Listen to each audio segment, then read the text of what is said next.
Vi har en formel her, og det er diskriminantformlen. Og hvis d er større end 0, så har vi to muligheder, rod 1 og rod 2. Og de er således.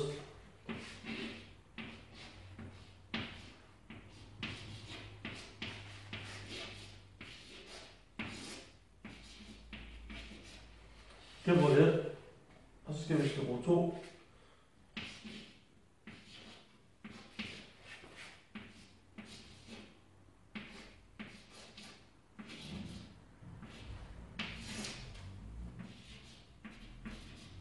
Så har vi to formler, vi kan bruge. Vi har vores formel her, og vi har en diskriminant. Og lad os nu bare sige, at diskriminanten er større end 0. Så har vi to muligheder, hvilket er rod 1 og rod 2. Og så skal vi til at omskrive vores andengradspolynom ved brug af den her formel her.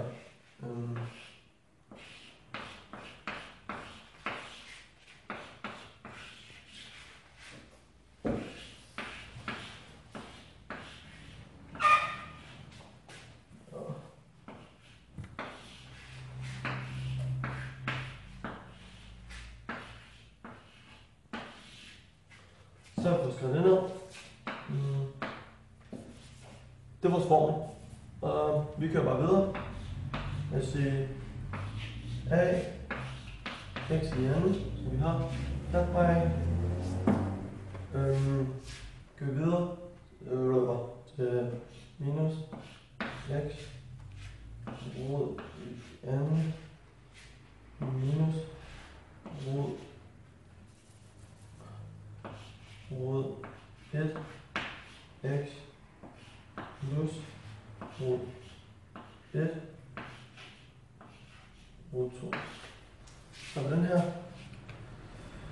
Så går vi videre ned til A. Jeg bare x i anden minus rod 1 plus rod 2. Så er x plus rod 1 rod 2. Sådan. Så har vi det klart. Her vil jeg lige vise, hvordan det plusser rod 1 med rod 2. Og det gør jeg ved at sige rod 1 plus rod 2 minus b plus kvadratrod d plus med minus b minus kvadratrod d. Og så skal vi have 2 gange a her. Der. Så går vi videre, og så hedder det minus b og jo, det gør det. Okay. Minus b plus kvadratrod d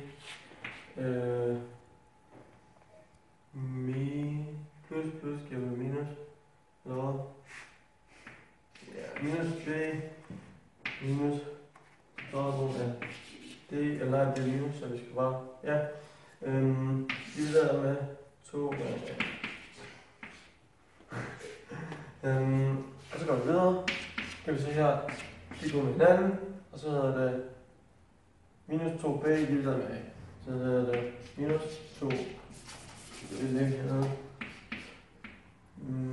minus 2b divideret med a. Ops, 2a. 2a lige med, de to går med hinanden, så er det minus b, eller det hedder minus. Oh my god. Minus b divideret med a. Sådan. Her har jeg så vist, hvordan du plusser rod 1 med 2. Og så vil jeg lige bevise, hvordan du ganger rod 1 med rod 2.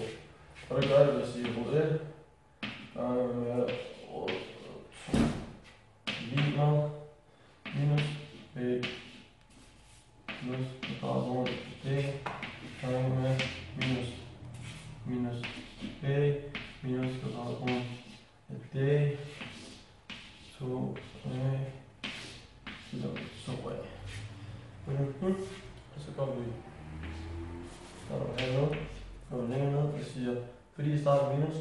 parentes først, minus b plus baggrund af d. Sådan der. Og så hedder det igen parentes først, fordi vi har minus foran. Minus b minus plus baggrund af d.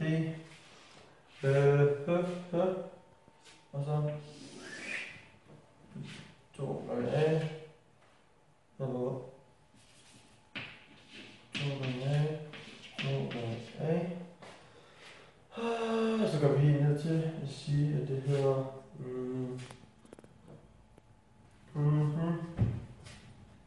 det hedder lige med minus b, og jeg har 2 minus b, så det hedder minus b i anden, minus, så vi har 2, det er bare lige for kort det, kvadratgrund af d i anden. Så går vi herned og siger 4, 2, 2 gange 2, det er 4, og så har vi det der a i anden. Hvordan? Og hvis der ikke gør det mindre, vil jeg sige lige meget b i anden minus kvadratgrund af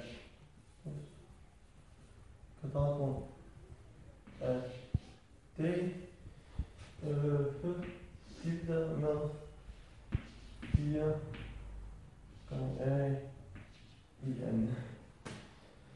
Og vi går bare længere hernede og siger lige meget b i anden. Og her vi har b her i anden. Fuck, er det rigtigt? B i anden minus først. Minus b i anden minus 4 gange a gange c. Divideret med 4 a i anden. Jeg skal lige det her. Så går vi videre til at hedde lige meget. Her skal jeg her. 4c, så hedder det bare b i anden minus 5 over parentesen minus i anden minus 4 gange a gange c. Bum, bum, bum. Divideret med 4a i anden. Vi går videre og så sige de skal gå ud med hinanden. Så hedder det 4 a c divideret med 4a i anden. Så gør vi videre og siger, at den streger ud her. Den ikke skal strege ud. Og så streger vi bare 4 ud og et a. Så det hedder c divideret med a. Vi fandt ud af, hvad R1 plus R2 var. Det var b divideret med a. Og vi fandt ud af, hvad R1 gange R2 var. Det var c divideret med a. Og så nu skal vi bare proppe tallene ind i formlen. Så vi starter med at sige f x lige med a i anden minus så hedder det b divideret med a gange med x plus a og 2, det kan c divideret med a. Og så ophører vi lige parentesen med at sige så her a x i anden minus a gange med minus b divideret med a gange med x plus a gange med a c divideret med a. Her går jeg bare videre. A x i anden plus b, fordi plus b plus x, eller hvad er det der, plus c. Så får vi puttes ved ax i anden plus b plus, hvad? Plus, nej det hedder b x plus c. Hvis det er mindre end 0, så er der ingen løsning.